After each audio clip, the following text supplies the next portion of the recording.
परक्रिया प्रीति कले कौन होता है? कौन सतरे जमराज परक्रिया प्रीति कले नरक जंत्रणा दे था? कौन यार गूढ़ रहस्य? हम दर्शक बंधु आज भिडियो से विषय आपण मानक मु संक्षेप कहबी। दर्शक बंधु आमे मनगढ़ा कहानी किसी आपन कहूना जहाँ पुराण रे उल्लेख अच्छी से ही मध्य आपण निकट में यह रहस्यमय कथाटी प्रकाश करुछु। यह गरुड़ पुराणर एक गुप्त रहस्य। दर्शक बंधु भिडियोटी को आरंभ करने पूर्व भिडियो को आरंभ शेष जाए देखिए एवं भिडियो गोटे लाइक करी चैनल टी सब्सक्राइब कर रखिए एवं आपण सांगसाथी निकट को भिडियोटी को शेयर करेंगे। दर्शक बंधु आजिकाली महिला एवं जो मैंने वेश्यावृत्ति करुँच से भावुंट जे आमर पेट पूरवाई ही आम यही भाव कार्य कले आमर कौन पाप नहीं। साधारण भाव में एक पिलाड़िया कथा भावी जे पेट पोष नहीं दोष यही कथा को भावी ही समस्ते वेश्यावृत्ति लगी रोचंती। किंतु ए गरुड़ पुराण रे एमिति किछि रहस्यमय कथा लेखा अछि जहाँकि जड़े वेश्यावृत्ति कले तापाई जमराज बा जमपुर रे दंड विधान रही अछि।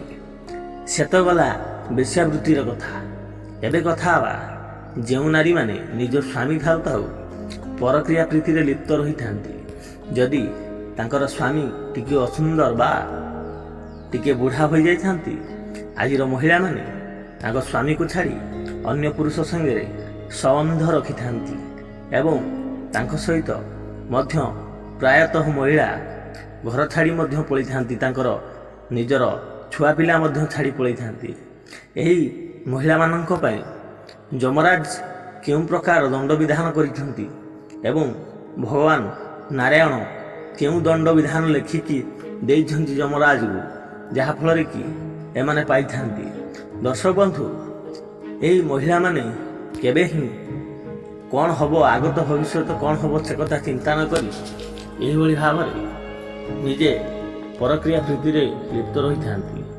किंतु यार भयंकर परिणाम कौन हम से कथा तिले मात्र चिंता करती नहीं। तो दर्शक बंधु आज भिडियो माध्यम आपण मानक सही गूढ़ रहस्य एवं पुराण तत्व श्री गरुड़ंकर जो प्रश्न करितंती आज गरुड़ महाप्रभु को जे वेश्यावृत्ति कले बा परक्रिया प्रीति कले नारी माने क्यों दंड पाई थांती जमराजा निकट में से कथा आपण निकट में मु परिप्रकाश करी।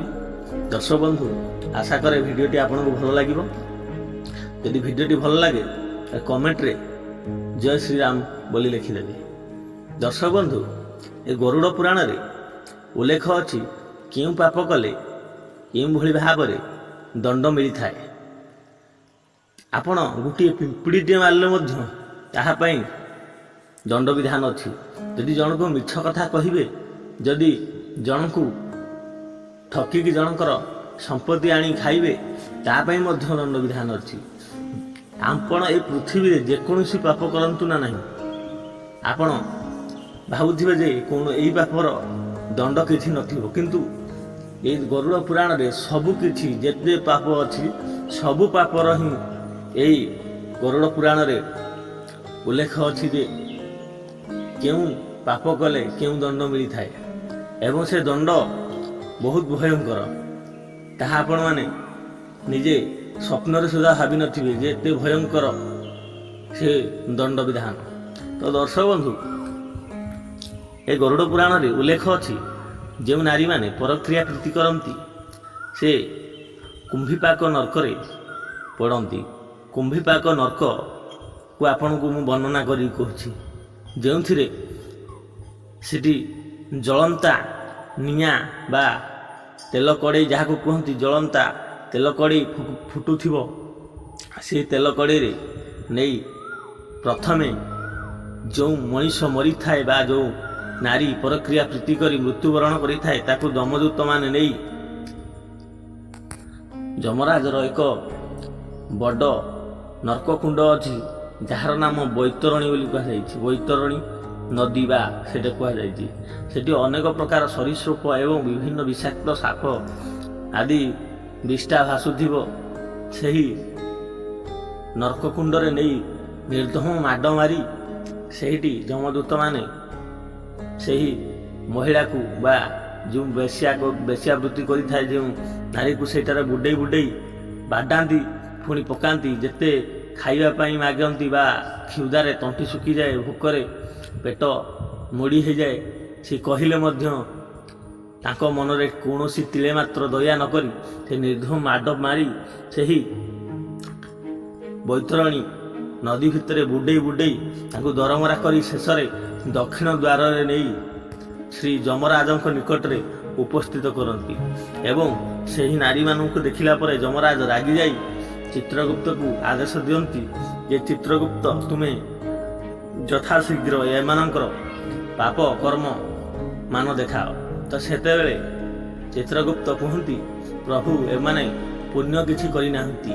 ଏମାନଙ୍କୁ ପ୍ରଭୁ ଭଗବାନ ନାରାୟଣ ମର୍ତ୍ତ୍ୟପୁରକୁ ଜଣଙ୍କ ସହିତ ବିରତି କରି ସଂସାରକୁ ଆଗେଇ ନେବା ପାଇଁ ପଠାଇଛନ୍ତି ଥିଲେ, କିନ୍ତୁ ଏମାନେ ଅନେକ ପୁରୁଷ ସହିତ ସମ୍ପର୍କ ରଖି ନାରୀତ୍ୱକୁ ନଷ୍ଟ କରିଦେଇଛନ୍ତି। ତ ସେହି ସମୟରେ ଯମରାଜ ରାଗିଯାଇ ତାଙ୍କୁ କୁହନ୍ତି ଯେ ୟାଙ୍କୁ ନେଇ ପୁନର୍ବାର ସେହି ବୈତରଣୀ ନଦୀରେ ବୁଡ଼େଇ ତାଙ୍କୁ କୁମ୍ଭୀପାକ ନର୍କରେ ନେଇ ନିର୍ଯାତନା ଦିଆଯାଉ। ତ ସେ ସଙ୍ଗେ ସଙ୍ଗେ ଯମଦୂତଗଣ ନେଇ ତାକୁ ବୈତରଣୀ ନଦୀରେ ନିର୍ଦ୍ଧମ ମାଡ଼ ମାରି ବୁଡ଼େଇ ବୁଡ଼େଇ ଯେତେବେଳେ ହାଲିଆ ହୋଇଯାଆନ୍ତି, ତାଙ୍କୁ କିଛି କ୍ଷଣ ସେହି ବିଷୟରେ ବୁଝାଇ ପୁଣି ଆଣି କୁମ୍ଭୀପାକ ନର୍କରେ ସେଥିରେ ସେଇ ତେଲ ଭିତରେ ପକାଇ ତାଙ୍କୁ ପକୋଡ଼ା କରନ୍ତି, ତାଙ୍କୁ ଛାଣନ୍ତି। ତ ଶେଷରେ ଏମିତି 8800 ବର୍ଷ ପରେ ହିଁ ସିଏ ସେହି ପାପରୁ ମୁକ୍ତି ପାଇଥାନ୍ତି। ଶେଷରେ ତାଙ୍କୁ ଏ ମର୍ତ୍ତ୍ୟପୁରରେ ଯେଉଁ ଶୋଷଣ କରନ୍ତି ପରପୁରୁଷମାନଙ୍କୁ, ତେଣୁ ତାଙ୍କୁ ବାଦୁଡ଼ି ରୂପରେ ଜନ୍ମ ଦେଇଥାନ୍ତି। ତ ସେ ବାଦୁଡ଼ି ରୂପରେ ଯେଉଁ ପଟରେ ଖାଇବେ ସେ ସେହି ପାଟିରେ ହିଁ ବିଷ୍ଠା ଓଗାଳିବେ। ତେଣୁ ଏ ସମାଜକୁ ମୁଁ ଅନୁରୋଧ କରିବି ଯେ କେହି ନିଜ ସ୍ୱାମୀ ବା ନିଜ ସ୍ତ୍ରୀକୁ ଛାଡ଼ି ଅନ୍ୟ ପରକ୍ରିୟା ପ୍ରୀତି କରନ୍ତୁ ନାହିଁ। ଏବଂ ଯେଉଁ ଭଉଣୀମାନେ ମୋର ବେଶ୍ୟାବୃତ୍ତି କରୁଛନ୍ତି ସେ ଭୁଲରେ ବି ସେ ବେଶ୍ୟାବୃତ୍ତି କରନ୍ତୁ ନାହିଁ। ଏ ଦୁନିଆରେ ଇନକମ୍ କରି ଖାଇବା ପାଇଁ ଅନେକ ସଂସ୍ଥା ଅଛି।